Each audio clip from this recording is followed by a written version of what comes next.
And we are live. All right. Bill, Awesome. what's up, man? Not much, Brett. How are you, buddy? I'm good. How you doing? Doing good. Welcome everybody to another edition of the Bow Wow Bill live stream. We're also, for the first time ever, we're doing a simulcast. Brett has a podcast called the Dog Savant Podcast, and so we're doing that as well. You can check him out. Where's the podcast located at? It's on iTunes. If you just click on the Dog Savant, type it in, it'll come up. You can go to my website too, dogtrainingla.com. You can link to all that, my YouTube, all the social media, the show, all that as well. Excellent. Well, and for your listeners, if you would like to get a hold of me, my name is Bow Wow Bill, and we are streaming this live on my Bow Wow Bill Facebook page. And I try to do interviews with experts in the dog industry and just have candid conversations, man. Let people kind of be the fly on the wall and listen to experts that deal with dogs every single day, and so maybe they can learn, glean some knowledge. We have people that are a lot of fellow dog trainers that listen to this as well, and I think that that's excellent that we have a network of cooperation where we just kind of talk about some of the stuff that we do, and maybe it can help others in the industry understand dogs a little bit better, right? I agree, dude. And everyone who listens to me, follow this guy. He's good shit. He knows his stuff. And as long as it's coming from a rational experienced place, it's valid in terms of dog training. Sorry, I'm going to sneeze. Sorry. No, well, it's just like what Okay, Dave. now we're back. Sorry. Well, all right. I was holding that one in for a while. All right, we're good. Okay. Hi, everyone. I'm back. The demons have been released. Oh, that was. So, tell everybody. I'm going to share this really quick. I'm going to share it to my personal page in a couple groups. And while I'm doing that, you want to give everybody just a quick bio about who you are and where you're at? Yeah, I'm Brett. I'm a dog trainer. I specialize in problem behaviors. I deal with cases that people, are calling lost causes. They can't be trained. It's even the name of my show, The Untrainable. Some of the dogs aren't that bad. But in my everyday practice, I've developed an approach to address these issues at the root cause. I'm also pretty outspoken about the other side of the fence as far as, other types of dog training. We won't mention that or names, but it's because of all the retrain cases I see. So it's developed this persona, if you will, or this very demanding approach to dog training. Not because I think that I'm right. The dogs are the ones who have taught me, but it's just from seeing a lot of people who've been through the ringer with other training styles and hearing what works and what doesn't, and continuing to learn and evolve what I do based on what the dogs need, not on what my emotions tell me to do. It's not always comfortable. It's not always what feels right instinctively as a human, because it's about how the dogs see it, not us. And tapping into that, that's what gets the job done.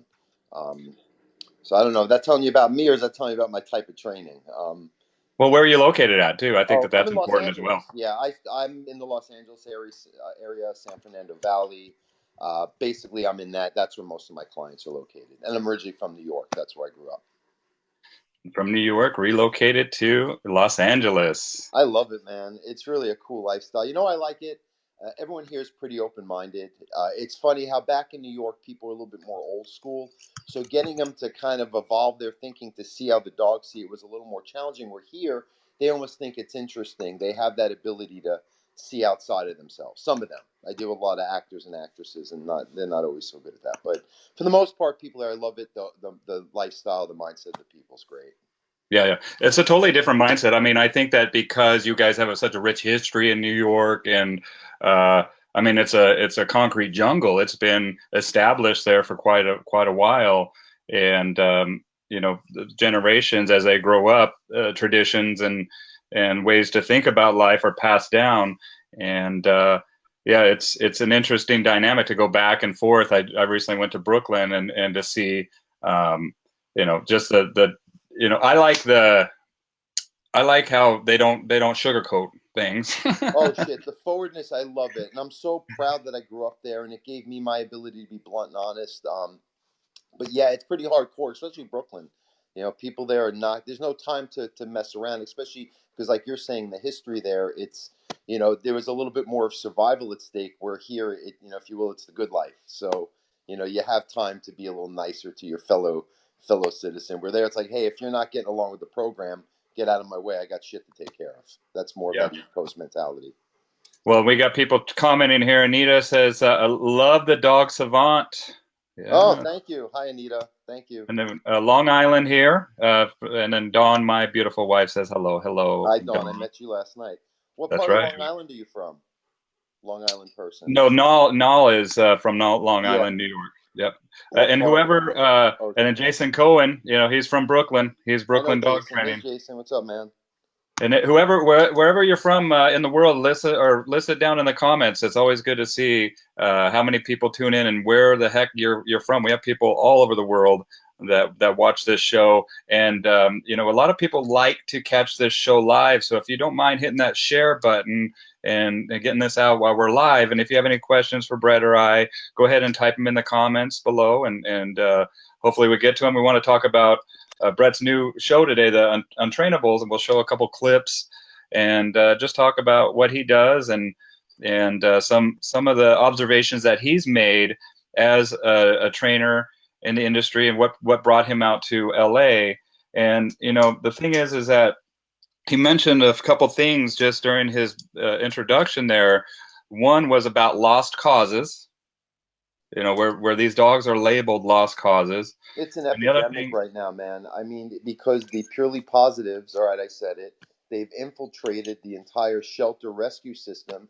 The vets are indoctrinated because they've got to be politically correct to keep customers coming back. So it's up to the trainers who are willing to take the hits, who are in the trenches, in the living rooms of the clients and their dogs, and see what's really going on. And like I was saying before, see how the other side of things has merit in its approach for certain elements, but not to deal with these serious cases that are putting dogs on death row. And it's insanity. I mean, it really has become. I mean, it's literally like the what do they call it? The inmates are running the asylum. It's really, and it's like we're the ones who are seen as the bad guys, or at least being trying to be portrayed as that.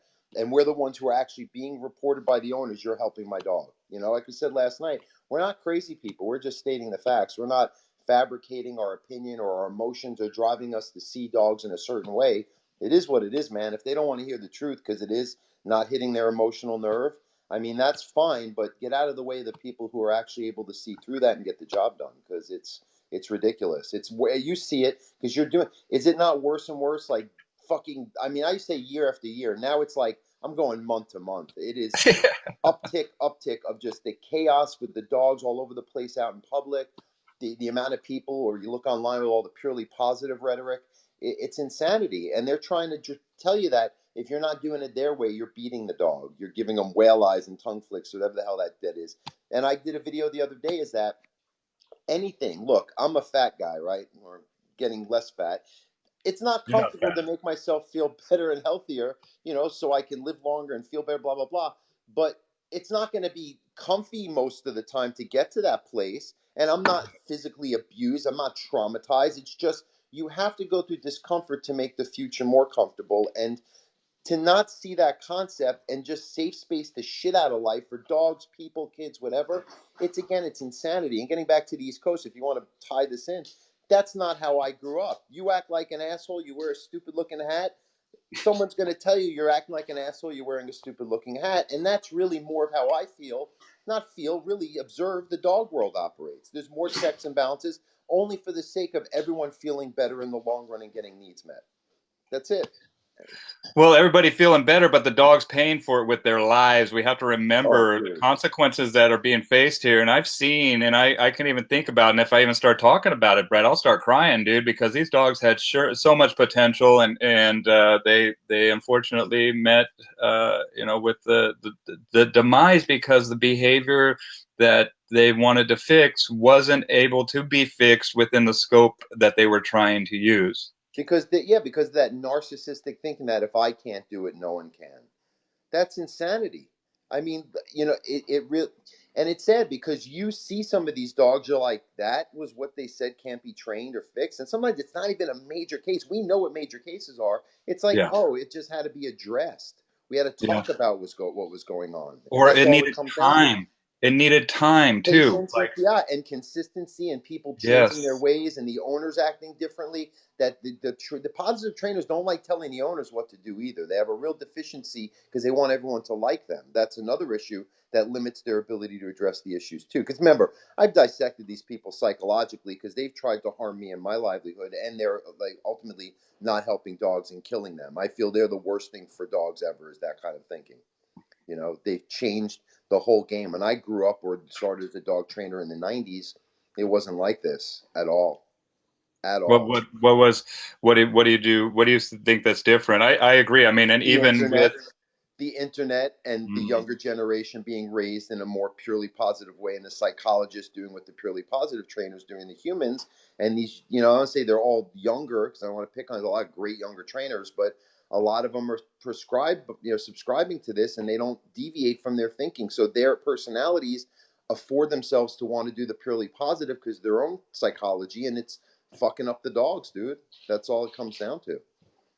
well, and you said prescribed, a little Freudian slip, and I think Yeah, that a lot of right. this is, Well, the you meds, know, right? Right. The yeah. meds. Yeah, exactly. Well, and it trickles down to the dogs too. I've had dogs coming to me, and I'm like, what is all these bottles of pills for? And Cornucopia sometimes of that shit. Insanity. it's insane, man. And that's, one of my goals here with bringing on real dog trainers that have had a track record of fixing these lost causes, so to speak, and saying that this isn't a lost cause. And if you listen to like JT Clough, who I interviewed before, I'm trying to think of who else, but there's a pattern in dog trainers. If you ask professionals how they got into it, a lot of them had a difficult dog, and they went to various trainers and saw that it wasn't working, but they loved this animal and they're going to do whatever it takes. And then they find out if they find a good trainer that meets the problem head on, and some of these problems need to be met head on because they're a liability. They can hurt the dog, they can hurt other people. And we as humans, that's our job as stewards of these animals, to show them how to coexist in the human world, knowing that Yes. we are higher consciousness and knowing that we can structure the environment so that they may learn and benefit, and we can open up those lines of communication. But just like what you said, let that dog show us, you Of know? course, because it's how they're seeing it, not our personal opinions about it. It's about what it is as terms of our nature. Because a dog isn't going to deviate because you feel a certain way about it. And Mm. again, if you can't see, there's a bird out on the patio. The dogs are very interested right now. Yes, I know, Minnie Mouse.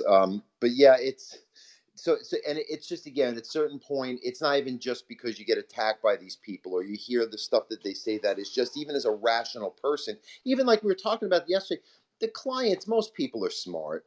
Most Yes. people can see through it. They see the emotions and they're like, you know what, this didn't even work with my kids. How is it going to work with my dog?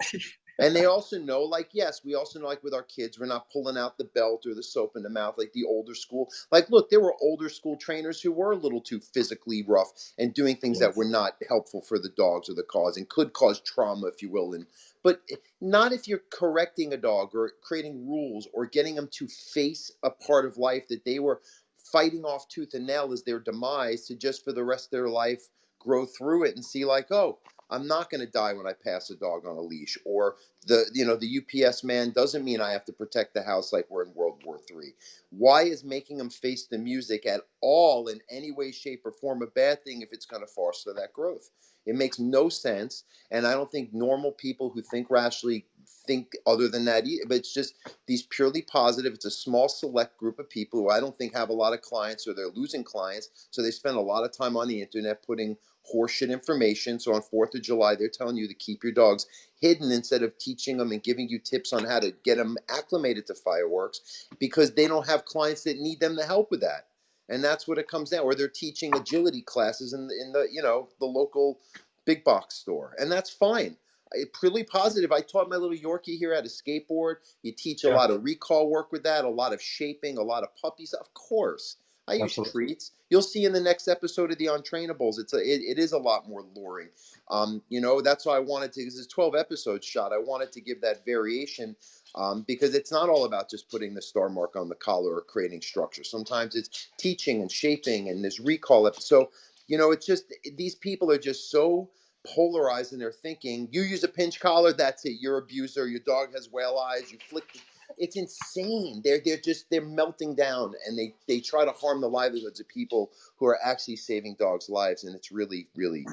I really appreciate what you're doing with this podcast show, whatever you call it, because it's getting more trainers together, just to kind of hear us shoot the shit about, because you can't, like, we can't talk to anyone else on the level like this. I complain to my clients, and if they've been through purely positive training, they'll, oh yeah, man, oof, at least A like, lot of yeah, times they're at least, traumatized, dude.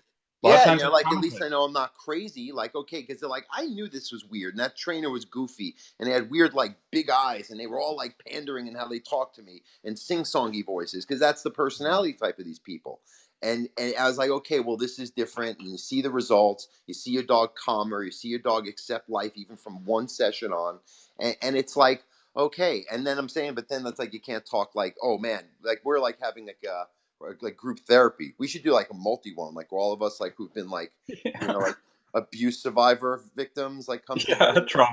Yeah, My like name is we've my all name been is beat Bill. up by I'm a dog trainer. by the little worm guy. The past few years, that little worm who was trolling everyone. That Yeah, we're not even gonna mention no, no, of course not, that because he's idiot's a name. worm, not a human. But Yeah, yeah, I'm just saying, like, it's funny, like people who have like had to deal with that. It's just stress, dude. We love dogs. We go through a lot of we shit to traded our get to where we're lives. going. We trade our Yeah. lives for this. I sacrifice everything to even be out here to work on the show and all that because of how much I want to spread this message to help dogs. And these assholes who just have a feeling because they got anger, whatever's wrong with them, they want to hurt the people who are just telling you how it is. It's sad. It's a Well, it's sad. purely.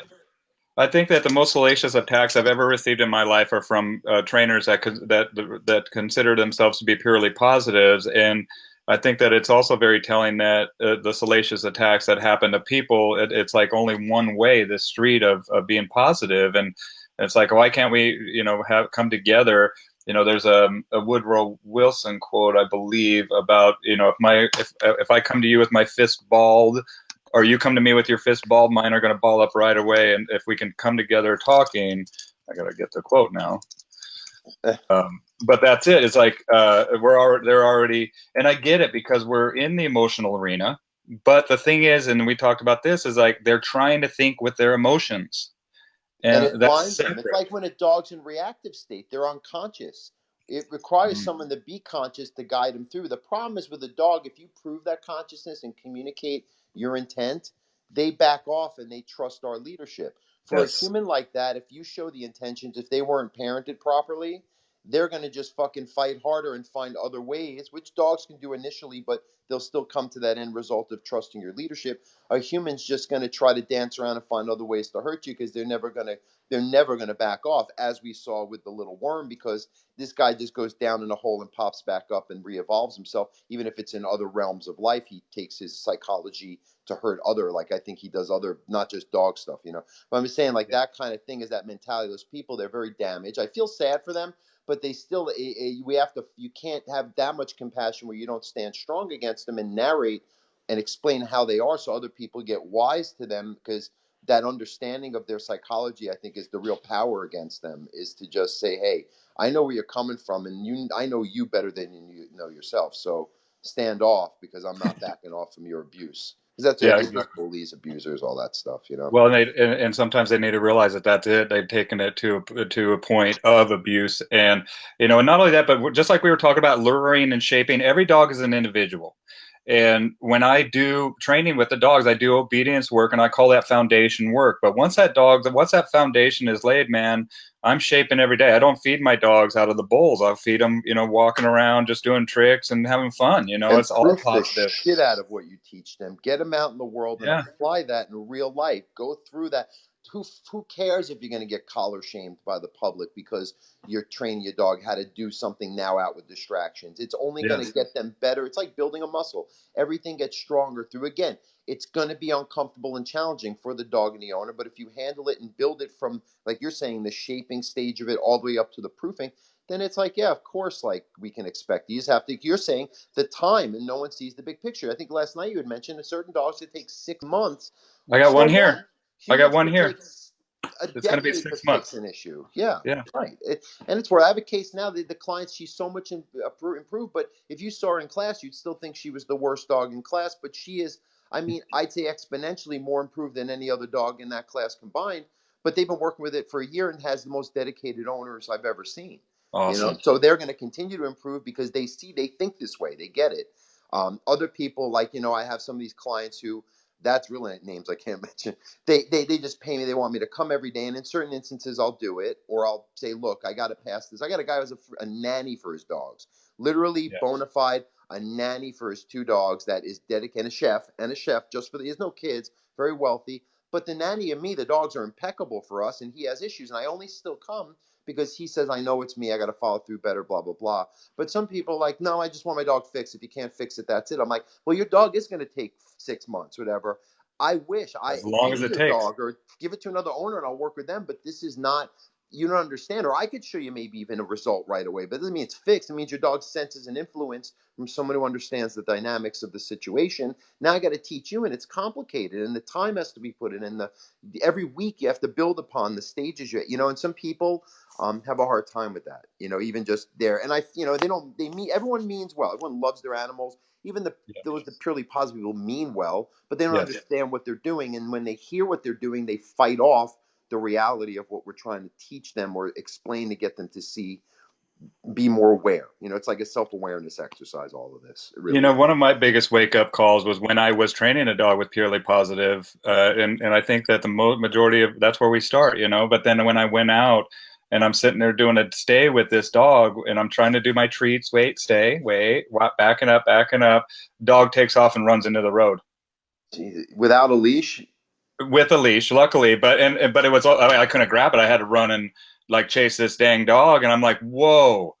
This is, and it was, made me get a long line. It taught me, but then I was just like, man, I got to have a method that is bulletproof, and I searched it, and I'm searching. But the thing is that I tell people all the time, don't listen to me. Let your dog show you that I know what I'm talking about. Your dog's going to tell you if I'm full of crap or not. Yeah. And, and that's The it. It's like, owners aren't going to let you come back if there's not a response and you're doing something that's bad for them, for unless the I sell dog. the owners and just be like, hey, look, this is normal, you know. Yeah, your dog 10 more howling in the lessons and we're corner, good. or your dog reaching in my pocket, with its nose for the treats. That's just perfectly normal for training. Let's listen to read some comments. Training the handler and owner is more difficult. That's exactly what we were talking about yesterday. Is like that Yep. is the dogs are That's the all it easy is. part That's what all my day show's long. about. That's all it is. It really the whole even look. We did a lot more than the 5 minutes the shows are, but it's for the internet. It's got to be kind of quick information. But the takeaway is like if you don't train the owner, the dogs won't listen. That's really what the untrainables is really. It really means the owner. That's all this is. It really it's the untrainable owner. If you can Well, and train that's the what I owner, the was. dog can because they'll put in the time and change their ways for the dog's needs. Well, that's dedication is what we need. Yeah, sacrifice that what most considered a life, but every day I'm changing lives, mine included. Good job, Anita. Yes, I But like Anita. she's Anita's awesome. one of those ones that actually stuck around. People get weird on social media when I have some show out. I don't know. We talked about it last night. Some people are a little funny with me, but Yeah, I yeah. hope you appreciate what I'm trying to share and get more of the right kind of message out there to more people. Absolutely. Well, Yeah. and that's it, is that we all kind of have our own tune that we sing, all of our hearts beat to a different beat, and we have something that's going to correspond with people. And, that's why we all have stuff to teach and learn from each other. That the thing is to really do it instead of spinning our wheels in causality or calling something blue when it's black, or it's like we have to know what the truth is. And truth, people have asked me, what is truth? And I say truth is anything that has undergone the event of having occurred or is occurring right now. Very Yeah. simple. It Not can your be perception of it. measured. Not not your perception of it, not your No, that's perception. some Your Buddhist stuff right perceptions, there. Yeah.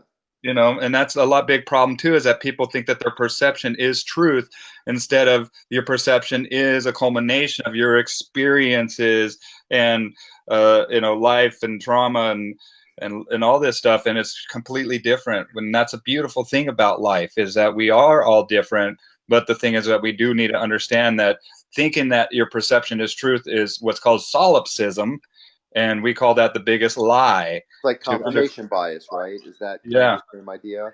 you just because it's I mean you can pretty much finagle anything when it's all up in here, Well, we do it. Look, people do that to the point of seeing things that aren't there. Literally, like, yeah. I mean, that's the nature of even what or people. not seeing. Yeah, Yeah, you they know, create it out of their past traumas, their wiring, their karma, whatever you want to see it as.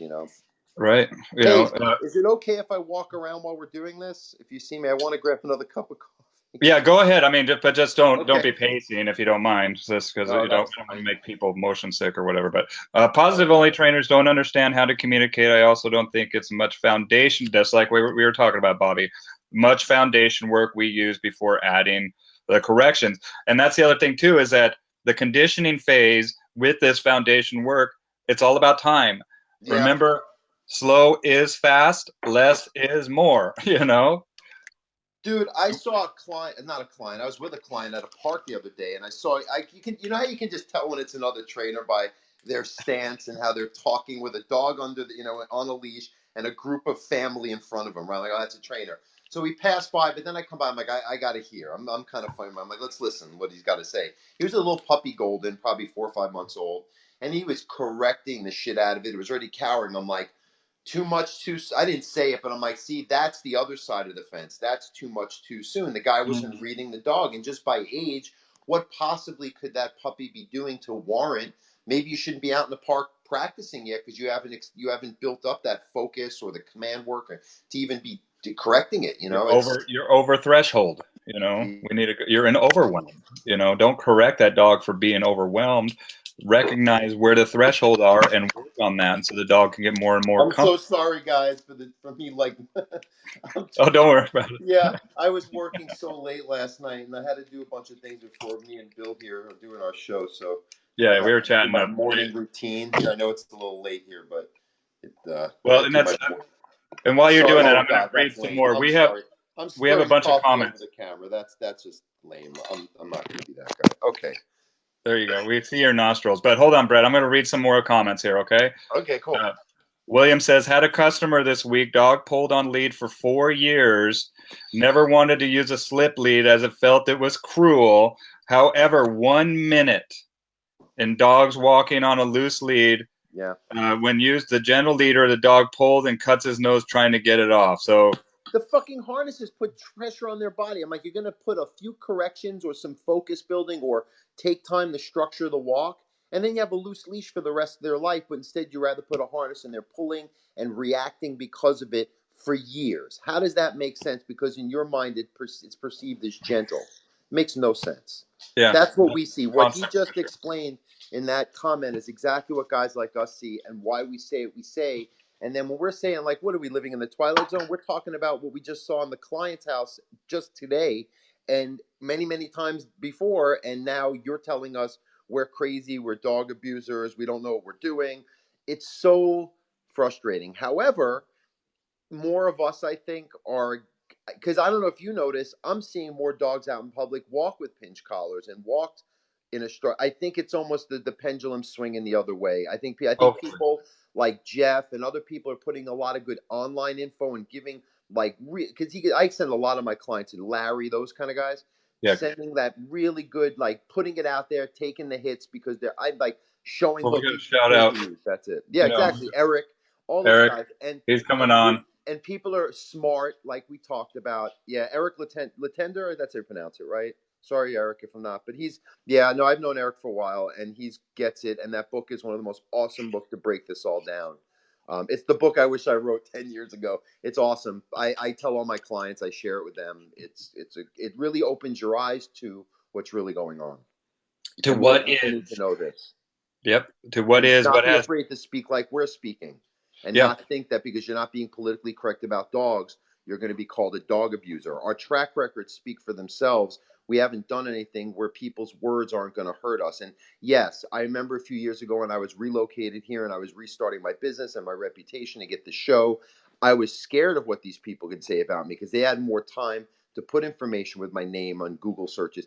But you know what? Once you get to a point where you're like, no, the dogs need me to just say what I have to say, and you get a good reputation in the real world, the online world, those people don't mean anything. And then it's just like what Jeff and Larry and these guys are doing to help just more dog owners. Look, my show isn't as technical, but that's the point of it, is to just get people to realize if you change, your dog can change. You can put a collar on your dog. You can take the harness off and you're not going to choke them. And it's funny, you're talking about the people come out of the woodwork. Try it when you have a show that gets nearly 500,000 views and see what kind of comments are coming out. What I know is the network are smart, and the people on my side and want the dogs to be helped, they see what's going on too.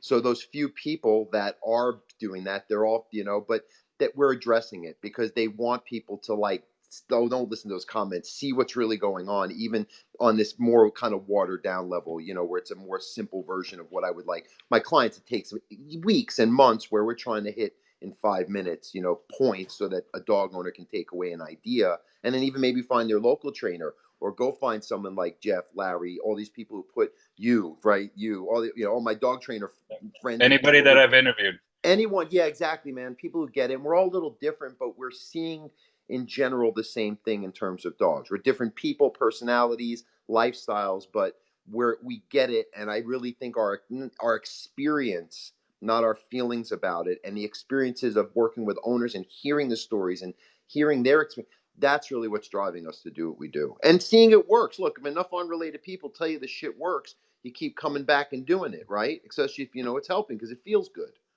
Yeah. That's it. Well, that's it. It says, William says restraining rather than training. That's great. I like that. Restraining rather than training. I mean, what is, and then, worse watching them walk in a protection harness, handler screaming heel, and that's He's it. friendly. Like, yeah, screaming, screaming their heads off. And I'm just like, man, this can't be fun. And just like, we need to remember too that, when this dog is, like you said, creating World War III, when the UPS driver, or afraid that other dog is going to kill him, or whatever the problem is that we're dealing with, we have to remember that is a stress response that is happening to that dog, and stress releases endorphins and adrenaline and They're all this getting stuff that's overstimulated. It's like a soda bottle shaking, and they're treating in everyday life as they're responding to it as if it was a life or death threat, and th're getting that autonomic nervous system oh response. And we have to put them through, turn it off, deal with it. You're not going to be comfortable turning it off and dealing with it, but let me redirect you through the situation to see what it really is. Because once you get them calm, focused, and you're in control, they're filtered. They're not getting the sensory overload. And that's where, that overstimulated response, people don't understand. Your dog's not just upset at the mailman. Your dog thinks it's going to die and is in such a frenzied state. That's why they'll turn around and react, displace the reaction to an owner, or they bite the leash in a frenzy. They just are blind to what's going on. They're just, I'm going to die. And that's where the anal glands express, or if they can't bite at it, they run the hell out of it. It's so deep rooted. And when it's an animal, I can't even imagine how it is to let that perpetuate, survival.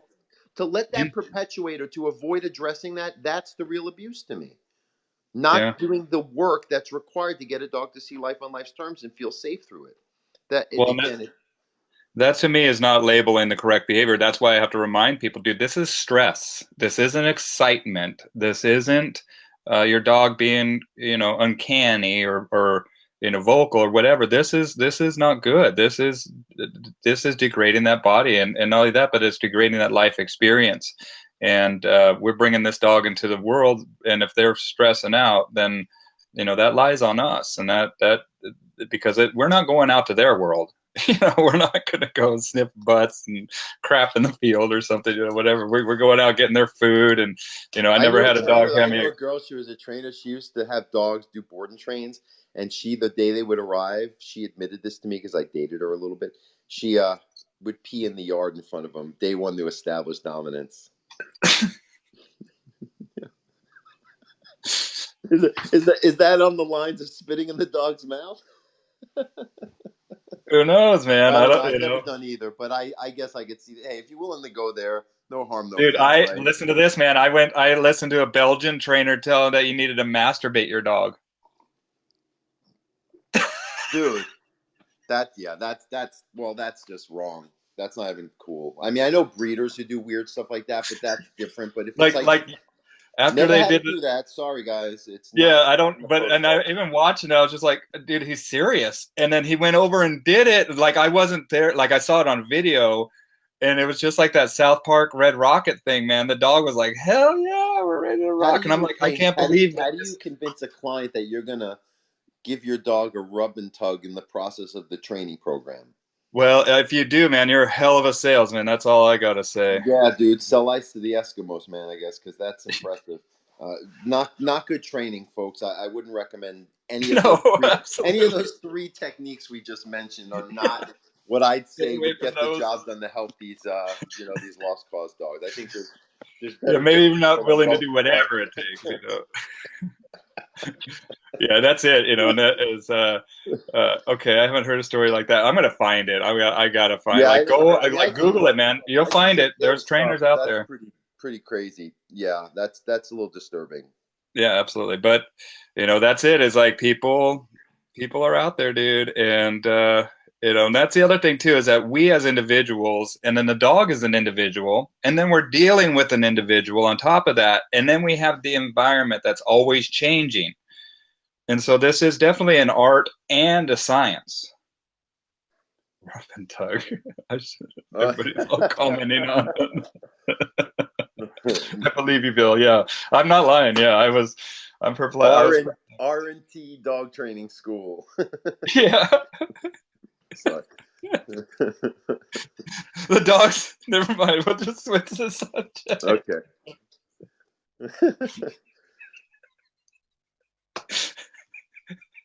Dude, I'm done. All right. Yeah, Um, I can't see the comments. So that's, oh, you can't. Well, here it says, "I believe you, Bill." I'll just pop them up. Big I believe you. I'll eyeballs. take your word for Big it. Right, eyeballs. Robin. exactly. I'm with Imagine them. that in a group class. Oh, well, that's called. Now let's stop. Let's Yeah, stop. Yeah, that's let's purely stop. positive, like on steroids, man. I don't know. So, That's wrong. Well, look so again. let's If you talk don't about want to the get so untrainables, dude. oh, the Untram, dude.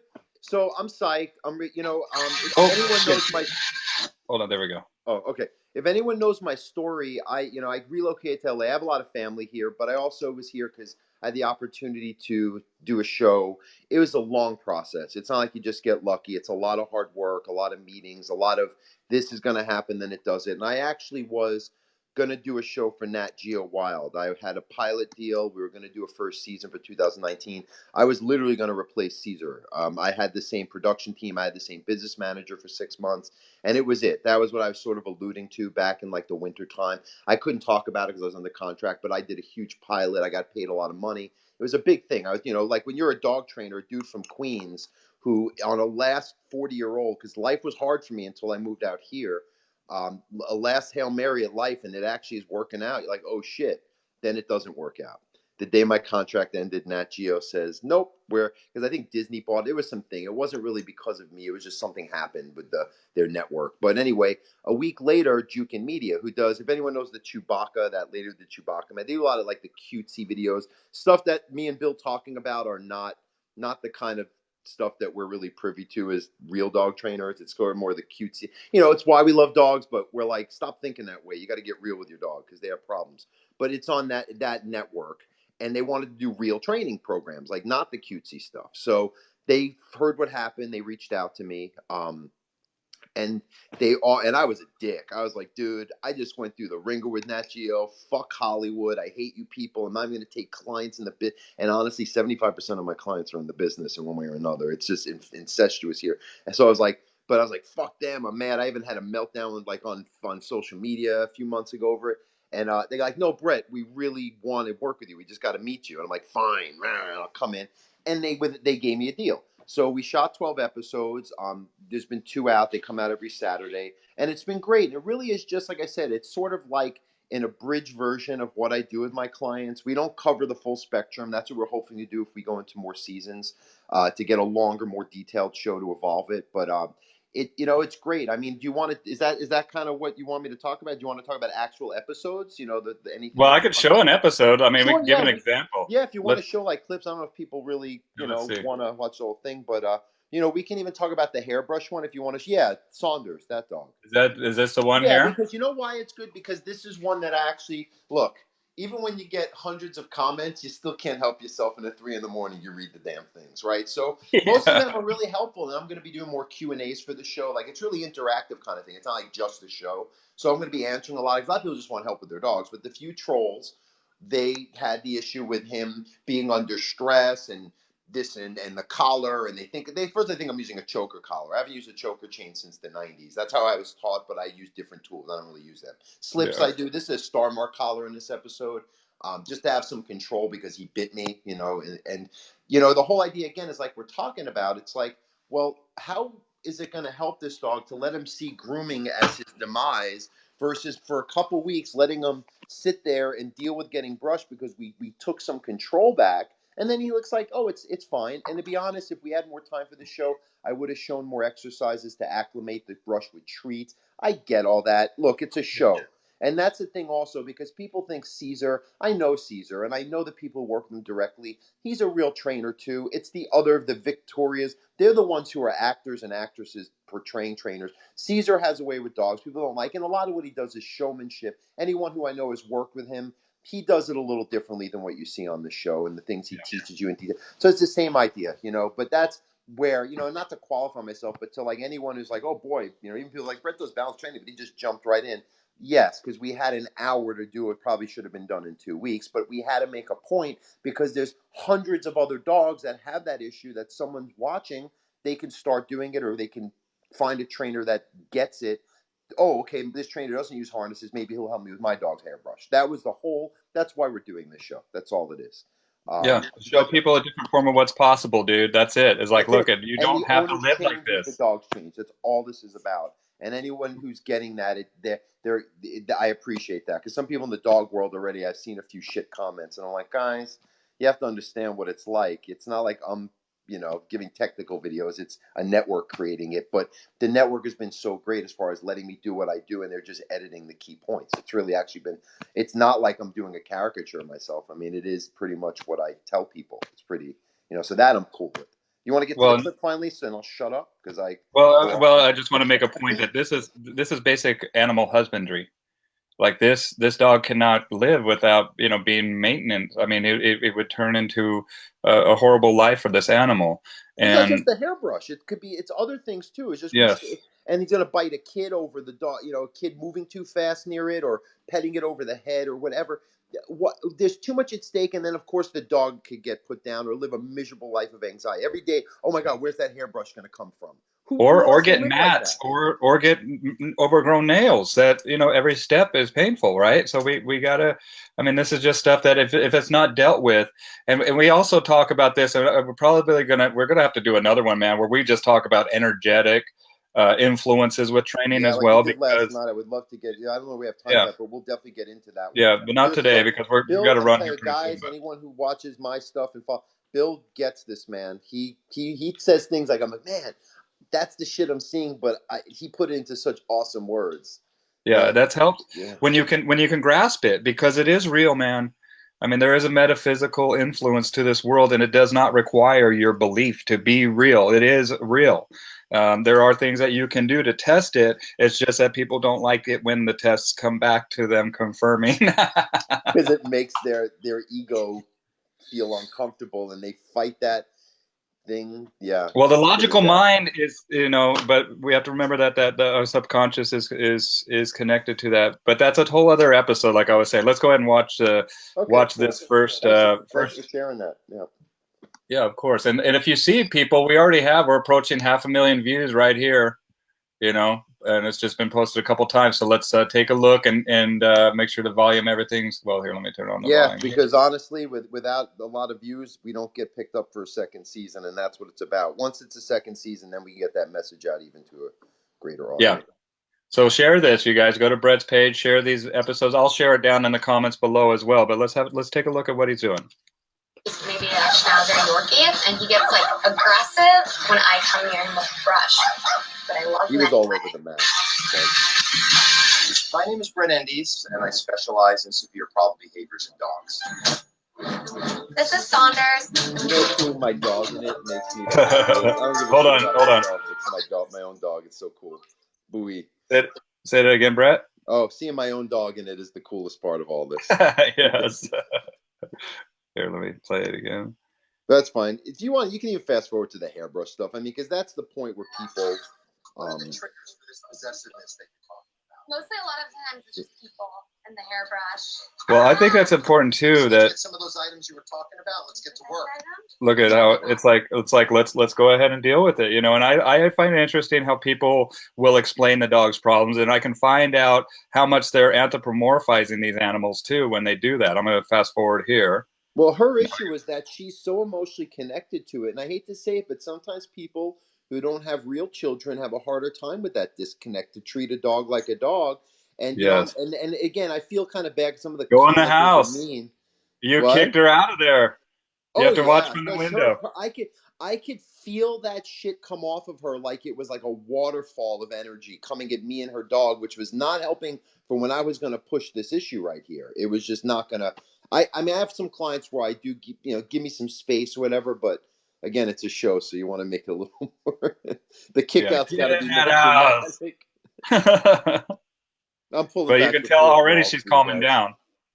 Yeah, and again, this is right there. So pause that. That like the tongue flick, the mouth open. Of course he's not comfortable, but he's also accepting the brush and through enough experiences where he's like, I didn't die, and we start doing more triage. Because what I took her home with was like, don't do what I just did. For the next week or two, just bring the hairbrush out, have him sit calmly in a place, and give him some treats and let him observe it for a few minutes, and just bring it out more and more. Then slowly get it closer, touch him with it, brush a part of his body, and over time he'll get acclimated. I pushed it, but he's still feeling safer even if he's not comfortable with it, which will keep becoming more comfortable and completely safe in his mind if you just daily do those exercises. And that's all this comes down to, is dealing with it and pushing the issue and skillfully getting the dog in the right controlled state of mind, and then they can see what's going on with that sensory filter, that ability to just say, all right, you're in control, I've got a job to do, Yes, I'm every calm day, enough to man. see it, and I'll deal with it. Now the rewards can come in and all that after the fact, once they see it the right way, you know.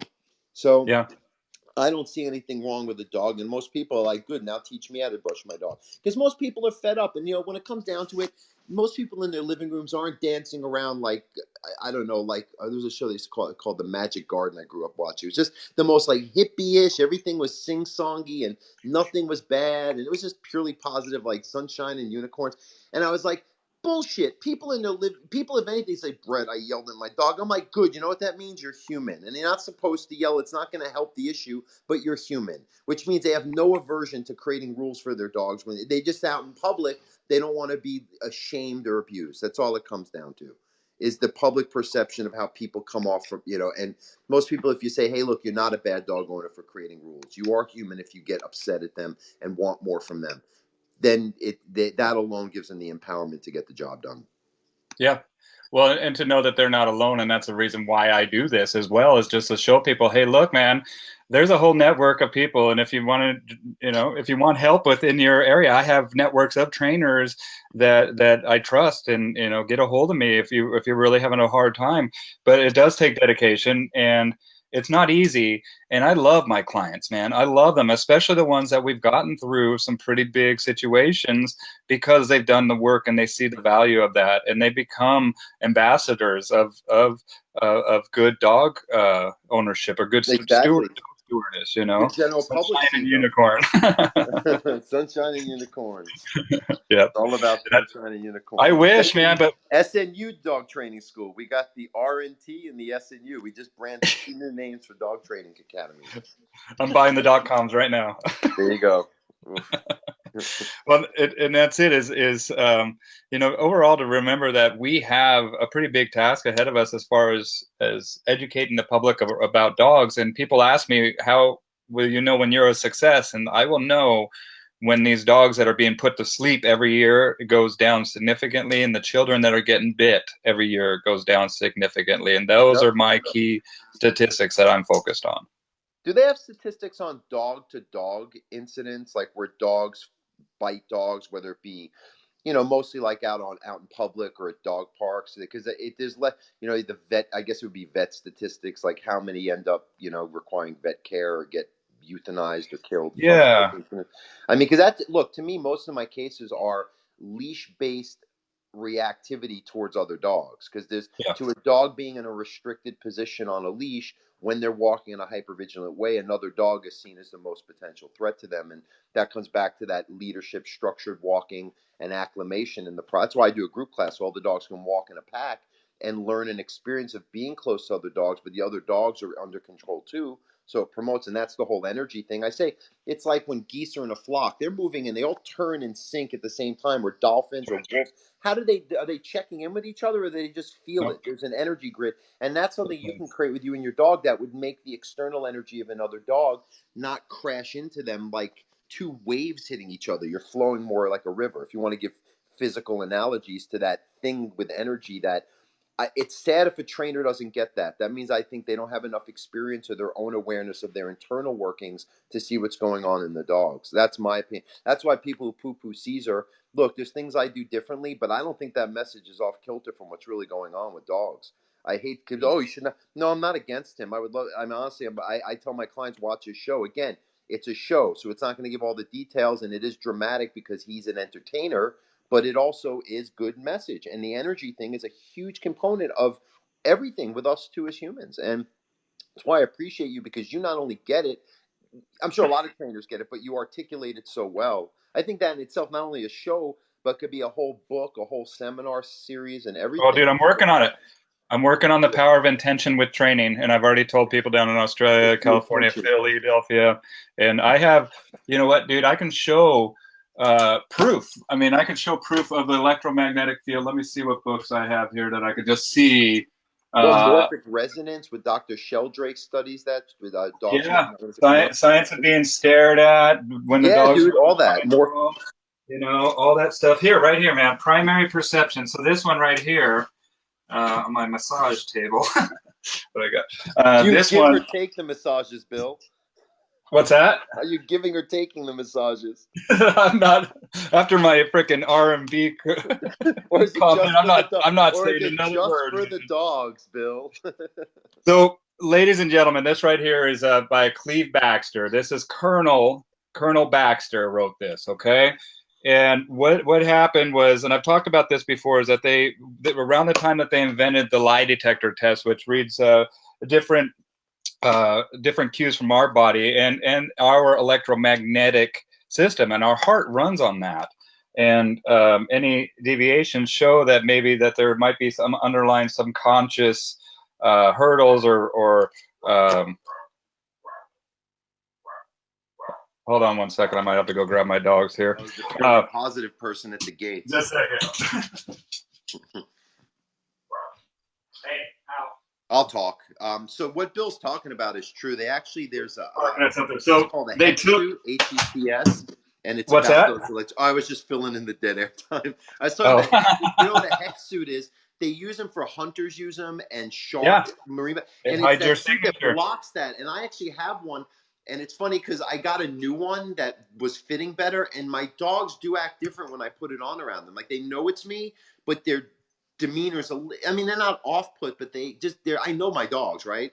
Their vibe is different. It's like that thing is missing from me that they're feeling as a frequency as their five senses are interacting with me. Really, yeah, that's real. Hunters who I know who use it. I mean, I know a guy who bow hunts, and if you bow hunt, you got to get really close to the animals. And he was telling me he was turkey hunting with that suit on. He's like, look, you just know, because he's like, I've been hunting for years, and I had a turkey literally brush against me when I was like literally got that close, where never would a turkey would, if I was not wearing that suit, would have like thing. And you see like energy, we all have our little version of life, like where we can project through the leash or with our hands on different points of the dog's body. Just like if you get acupuncture, it disrupts where your chi is holding its tension. It's no different. Dogs just carry the tension a little differently, and there's more at stake because they're animals. That's all it is. But any trainer doesn't talk about it or thinks it's all mystical shit. They're missing a big component beyond the positive negative relying fully on tools. It's just, there you go. There's this, yeah. I could show you the graph. That right here is the proof, man. And what they did was they hooked up. And so this Primary Perception, definitely recommend this book. I recommend The Secret Life of Plants. I recommend The Secret Life of Your Cells. Entangled Minds is another one. The Conscious Universe, Biology of Belief, The Wisdom of Your Cells, Bruce Lipton. But all these things are going to tell you. Molecules of Emotion by Candace Pert is another one. Get out there. The information's out there, man. It's not. There's proof that shows you that we have unforeseen mechanisms of influence. Even Rupert Sheldrake, like what we were talking about. And but a this lot one, of Buddhist principles talk about that. I mean, we're not inside the packaging. That's all it comes down to. We're made up of energy, and not like some weird like ghost and spirits. Like literally electronic energy that drives us. A mitochondrial level. I mean, it's a real thing, and it can be studied, like Bill's talking about. It's Well, and then William wants me to elaborate. So what they did was they took a lie detector test and they hooked it up to this plant right here, and then they said, "Hey, I wonder what would happen if we plucked a leaf." And they plucked a leaf, and they went and saw the graph, and they were like, "Holy shit, we see a spike in the data." The plant, we're actually seeing some feedback, biocommunication with this plant, and so this is where it gets trippy, Brett. Is they were like, "Okay, let's do some more tests. I want it. Let's burn it." And so they went and they went over to the next room, grabbed a book of matches, brought it over, struck the match, and burnt the leaf. Now here is where it's interesting. They even got it right here on the cover. And so they didn't see one spike when they had that idea. They saw 3 spikes. They saw a spike when they had the idea to burn it. They saw a spike when they grabbed the matches, and then they saw a spike of anticipation, and then when they actually lit the plant. As if it was conscious of it. And you know what I say with that? All you vegan people, because I used to be a vegan, you're killing something anyway. You skin it. No pun intended. Look, I post some of my bow hunting stuff, and there'll be more of that. And people have opinions. I'm like, look, I'm going to eat something, and I want to be accountable for it. And something's going to get cut or get that spike in the. You know what I mean? It's nature. It's not like you're trying to do it for your jollies. And look, it just again. The emotions drive you to not think like just because it doesn't have a face doesn't mean it doesn't have a consciousness. Yep. Buddhism talks about that too. You could die and you get reincarnated, if you will, into an algae. I mean, okay, that's your karma to create that, but you're still a consciousness in an algae. I don't want to get too spiritual. That's another podcast, but the whole idea is there's more going on than what we see on the surface. And I think, again, if you want to tie this all in from what we talked about at the beginning, is some people who think a certain way think it's all external and feeling and not what's really going on that might not be so clearly tangible, but it is measurable and it's there. And, yes. It's well, sad, I think it's interesting. We see a lot of the same, that way. same type of attacks happening with vegans versus meat eaters as they do with purely positives versus, and it's basically, it boils down to trying to think with your emotions. And the other thing that's cool about knowing about this effect is that the effect that gratitude has on the, and Rupert Sheldrake calls it the morphic genetic plane. And that's what we're all connected to subconsciously and energetically. And but dude, we're going to talk about that later. How do people get a hold of you, man? Let's wrap this up because you've got a busy day, and then Brett will be back on. Awesome. And so good talking to you, Bill. Thanks everyone for watching and your questions and all that. For me, you can just go to my website, dogtrainingla.com. That's where you can link to anything. My YouTube channel. I think it's Dog Training LA also. And then my show, The Untrainables, it's on Facebook Watch. Every Saturday morning, a new episode comes out. So far, we've got 12 shots, so we'll have a new one for the next couple months. Share this. If you're in the dog training community, share this because a lot of you are going to put this out and give it some more momentum. It's doing great. I'm really happy with the feedback so far, but reality is there's a lot of competition here, and there's other training shows that might not be giving as pure a message, so it would be helpful too if we want to help dogs get more of this message out there, because I'm not going to back down. I'm not going to sell out, if you will. I'm going to just keep trying to get this more balanced understanding of dog behavior out to, as many people as I can while I'm breathing. So absolutely. The dogs deserve it. The dogs deserve the truth, and they deserve a unified cooperation to help with the problem that we see with overreactivity, with dogs being euthanized, with children being bit, and just an overall misunderstanding The of medications, all that shit. It's got yeah. to be addressed for what it is. And the people who are telling you that you're wrong for addressing it, we have to have a good articulated response to them, like I said, because that understanding them better than they understand what they're doing is the power. And also, like Bill's saying, circling the wagons. We're all a little different. We all make fun of each other a little bit, and it's not us versus them, but it's those who are seeing it for what's really happening and have a proven track record and support each other, because there's more than enough dogs that need us than there are us who do it. So, just more people speaking up with, no, there you are. Oh, I'm forgetting what I'm saying. Look how cute. Look at you. Well, unified front, man. We need a Yeah, and unified again, we don't have message. to all agree, but there's this look, and it's not about we just love the dogs. It's about no, we're getting the job done. We see what's going on, and we can speak about it in our own unique way. And someone might not hear, like we're kind of saying the same thing, but you saying it'll tap into some people hearing it. Me saying Yep. it'll tap into, and Correspondent. eventually we're going to hit it, and then it all interconnects, and then we've got a better message where the purely positive stuff is the outcast and the rational stuff is what, and the purely positive is like, hey, you want to teach your dog agility or all this cute stuff, that's the realm that it's How going to about it? stay in, and it's not going to jump into the side of the fence where it's like, hey, you're playing in the major leagues here when you're trying to resolve problem behaviors and you're even thinking that way with your emotions. You are very responsible for that way of operating, and that's why again we're doing what we do and speaking the way we do. That's right, man. Awesome. And Thanks, Bill. So much for having me I on. look It's been forward to really having you fun. on. I love it. Anytime, man. It's really Cool. great. Well, I'm going to say goodbye to you on the other side, so don't hang up yet. And then everybody else, hit that share button, get this out far and wide. I got a bunch more episodes that are scheduled, and we're definitely going to have Brett back on. And thank you, as always, for tuning in. We'll see you next time. Awesome. Thanks, everyone.